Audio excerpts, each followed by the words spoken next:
Alors, on est à bord de la nouvelle classe C avec Thiel qui est le designer.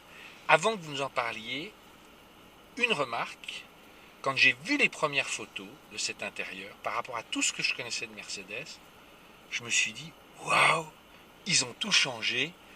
Ils ont voulu passer un grand coup de pinceau et réinventer l'intérieur, le faire plus moderne, plus jeune. Est-ce que c'était la volonté? Oui, c'était un des briefs principaux qu'on a eu, c'était de ne pas faire une évolution de la classe C d'aujourd'hui ou d'hier. C'était vraiment de faire une révolution. Ça a été dans tous C'est les. rare chez Mercedes en plus d'entendre ça. C'était C'est une vraiment. marque qui était considérée comme conservatrice. Mais c'était aussi, il y avait toujours un désir de dire que si dans cette classe de véhicules, de vraiment faire un step en qualité, en performance, en design et aussi dans les matériaux. Donc ça a été quelque chose qui était bien pour nous, surtout au niveau du design, c'est-à-dire que si on vous dit il faut vraiment innover et que vous êtes le seul département à travailler sur cette innovation, ça peut être plus compliqué. Tandis que là, ça a été vraiment quelque chose qui a été demandé à tous les départements, donc à la construction, à l'ingénieur, aux colorés et matériaux. Et c'est comme ça qu'on a pu développer beaucoup d'éléments, comme par exemple cette partie de console qui est vraiment en bois naturel. Ouais, Et qui donc impressionne spontanément. et Quoi. et qui est bombé par exemple dans les deux directions. C'est le genre d'éléments que nous, designers, nous voulons avoir. Nous sommes plus de la partie émotionnelle, donc qui rêve vraiment, qui veut avoir des choses. Mais il faut qu'on trouve des partenaires avec nous qui arrivent à développer ces choses-là pour pouvoir les créer. Parce qu'à la fin, c'est pas de faire un design, c'est surtout d'avoir des Il faut fonctions, que d'avoir. l'exécution soit parfaite. Exactement, parce que si les choses, c'est vraiment dans le détail où on peut vraiment avoir ce step dans la qualité. Donc il faut que chaque pièce soit vraiment vue un peu comme un joyau et que traitée avec chaque petit détail qui fera vraiment la différence. Vous dites chaque pièce doit devoir avoir un joyau. C'est drôle, je disais à Cédric, j'ai l'impression que c'est très précieux, parfois presque trop, on a peur d'abîmer un peu. Ça, c'est une volonté qui est propre à Mercedes, parce que j'ai le sentiment que c'est mondial au niveau de tous les intérieurs deviennent de plus en plus des joyaux. Est-ce que c'est quelque chose? Alors chez nous en tout cas c'est une volonté de l'application au détail. C'est-à-dire vraiment de faire attention à chaque pièce, vu comme un objet unique. Vous pouvez le voir sur certaines parties, aussi Ouais. ici ça a été une grande innovation. Et dans cette catégorie, c'était un peu comme si vous êtes habitué à voyager en économique et d'un coup vous retrouvez en business. Et Et là, c'est on le sent. Hein, on sent. Revenons au design à proprement dit. On vous dit vous avez carte blanche, ce qui est le bonheur pour un designer. Quelle est votre première idée spontanément? On voit le résultat, mais qu'est-ce qui vous a traversé l'esprit? Quelles étaient vos sources d'inspiration et à quoi vous avez pensé pour en arriver à ça?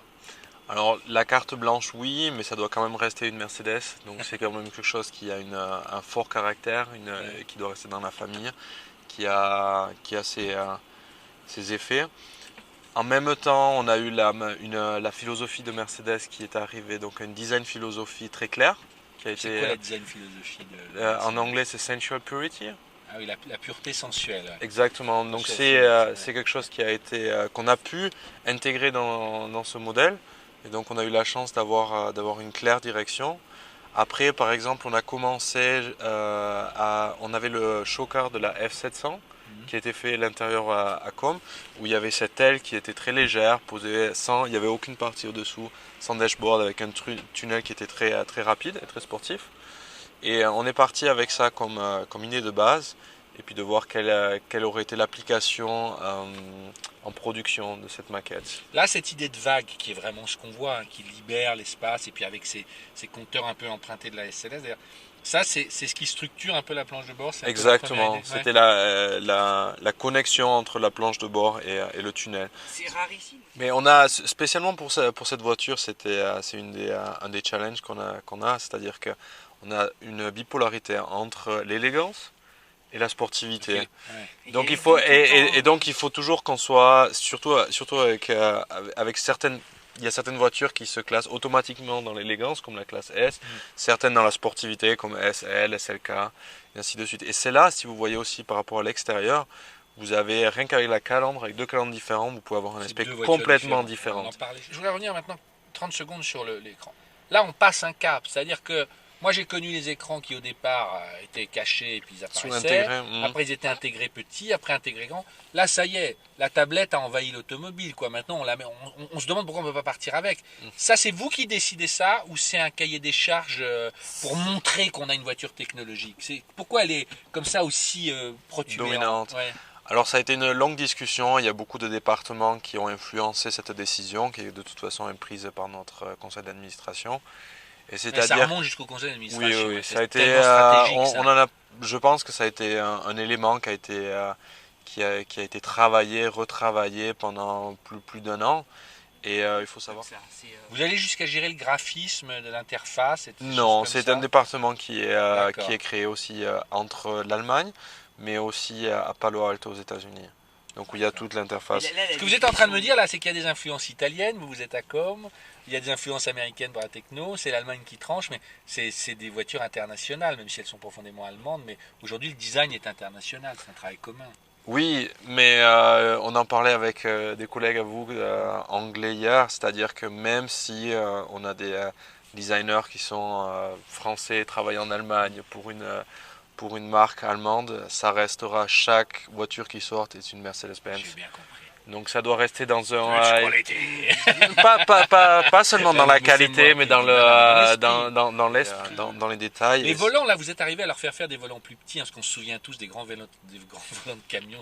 C'est pas si vieux, hein, il y a encore 10-15 ans, il y a des armes volants. Là, on a l'impression, vous n'avez pas aimé, mais on dirait un volant de BM, quoi. Hein. Il est super sport, il est très épais. Ça aussi, vous le dessinez. Alors les volants sont un département à part à Vous Sinelfingen. êtes en train de me dire qu'il y a aussi un département pour les volants. Oui, oui. On Donc apprend des petites qui observations, fait hein. partie du. Nous pouvons, par exemple, quand on fait les ACOM, les projets donc de pré-production, on donne notre interprétation du volant, aussi des sièges. Mais quand on passe au niveau de la production, ça veut dire qu'ils ont des départements qui sont vraiment spécifiques pour ces ça, particulièrement. c'est une pièce incroyable. Parce que Et puis c'est une pièce qui est vraiment très intéressante parce Ouais, que. parce qu'on a le touch, là, on écrit les lettres et tout ça, on voit que ça. Il y a une double commande en fait, la commande est rotative Exactement. et Et vous avez les tactile, ce mains. qui est totalement nouveau, puisque même ça, la S ne l'a pas encore. Hein. Non. Mais par exemple, ça a été, allez-y, ça a été, c'est une histoire assez intéressante. C'est-à-dire que nous, un de nos objectifs, c'était quand même de faire une petite classe S. Ouais.